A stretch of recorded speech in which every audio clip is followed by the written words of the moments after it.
What's going on, guys? It's Clutch Hoops here, and today we're going to be talking about 5 NBA rookies who have proved their draft weaknesses incorrect so far this season. As we start to evaluate and judge the 2020 NBA draft prospects, we need to keep in mind that no one is correct 100% of the time, and as humans, we make mistakes. In this past draft class, there were so many questions that made scouts contemplate players' potential, and they were right a good amount of the time.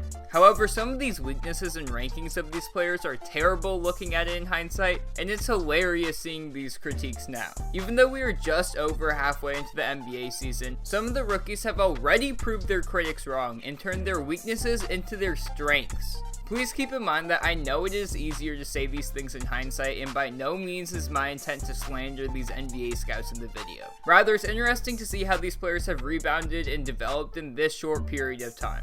So with that out of the way, let's get right into 5 NBA rookies who have already proved NBA draft scouts wrong. Number 1, Tyler Herro. Coming into the draft, Tyler Herro was ranked pretty low, and people were shocked when the Miami Heat selected him with the 13th overall pick. This pick averaged about a B- draft grade, and articles were coming out about how terrible this pick was. However, this season, Tyler Herro has shut up his haters and become one of the best rookies in the entire draft class. In NBA redrafts, where they redraft the entire 2019 draft class, he averages around the 4th pick, and some even have the Knicks drafting him over RJ Barrett. Some of the major weaknesses about his game coming into the NBA were his defense and length, which are still evident. One significant weakness he's overcome is the fact that he was said to struggle with his footwork when receiving the ball off screens and often does not have his feet squared up, and thus preventing him to get quickly into a shooting motion. Tyler Herro has been an amazing shooter this season and has been best when coming off of screens. He quickly turned this into one of his strengths, as he is best as a spot-up three-point shooter. Next, NBA scouts also said that there is reason to believe he may struggle getting good looks with limited speed and quickness to shed defenders or create looks for himself.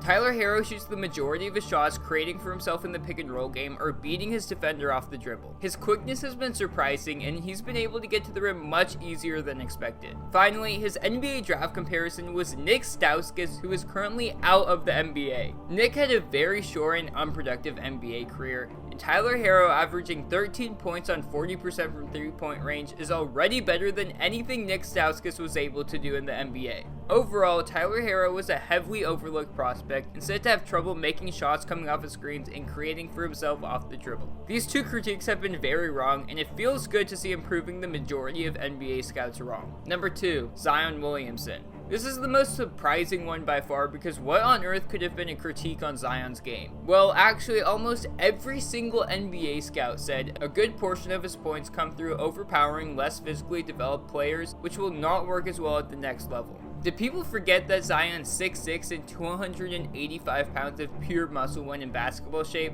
On top of this, he has some of the most explosive jumping abilities in the entire NBA, so does anyone want to guard someone of that size jumping with force right at them? I don't think so. This is proved to be wrong in the NBA, as Zion averages 22 points in 27 minutes, with the majority of his points coming in the paint. Yes, he almost averages a point a minute. He gets the majority of his points in the paint and punishes taller defenders in the paint. Another part of his game where scouts were extremely hesitant was his shooting abilities. This season, he has shot 36% from three-point range. His shots still need some work, and this is almost 100% unsustainable, but as of right now, he is proving them wrong. Zion came in as the number 1 player with a few questions, but almost everything has now been cleared up, and he's looked great.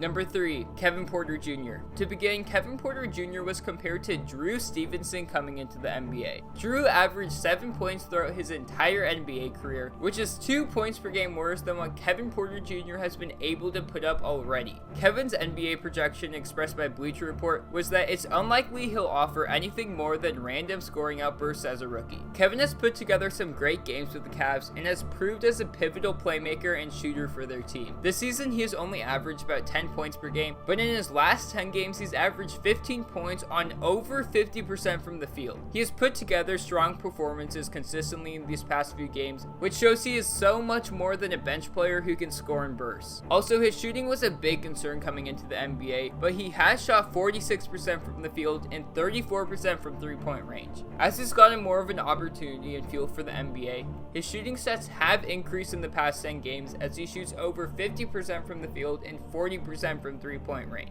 There was a big concern about his shot coming into the NBA, as he shot under 50% from the free throw line in college, but he has proved that weakness wrong. Kevin Porter Jr. has been a very surprising rookie with his play on the court, proving his critics wrong. Number 4, Eric Pascal. Playing on the Warriors, Pascal has had the chance to shine when he's gotten the opportunity to actually play. Coming into the NBA, Pascal was ranked in the late 40s, and some people had him going undrafted in mock drafts. This season, he averages 13 points and 5 rebounds in 26 minutes per game. On top of this, in many redrafts, he's been selected in the lottery, and he was also selected to the USA Rising Stars team due to his effective play. One specific thing that he has done to prove draft scouts wrong is show that he can play power forward in the NBA and rebound against taller defenders. Multiple scouting websites said at 6'7" he will struggle to guard and rebound against taller players in the post, and he doesn't have a real true defined position. Pascal has shown that through his rebounding abilities and effort on the glass, he can truly play power forward in the NBA. He's been a great surprise thus far, and each game proves his draft haters wrong. Number 5,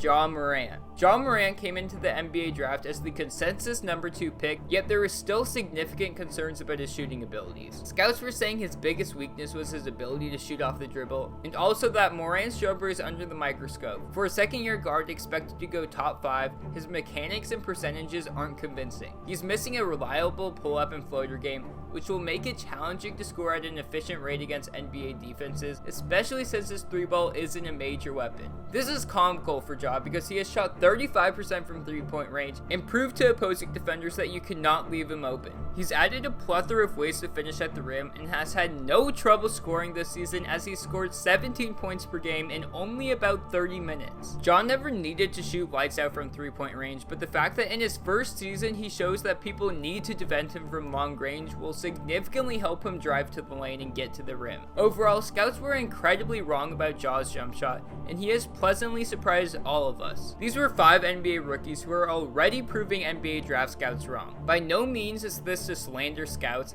but it's to show that not everyone is perfect, and each year there are players who will surprise us. If you enjoyed this video and want to see a sequel to this video or more videos like these, make sure you leave a like, and now I'm out, and peace!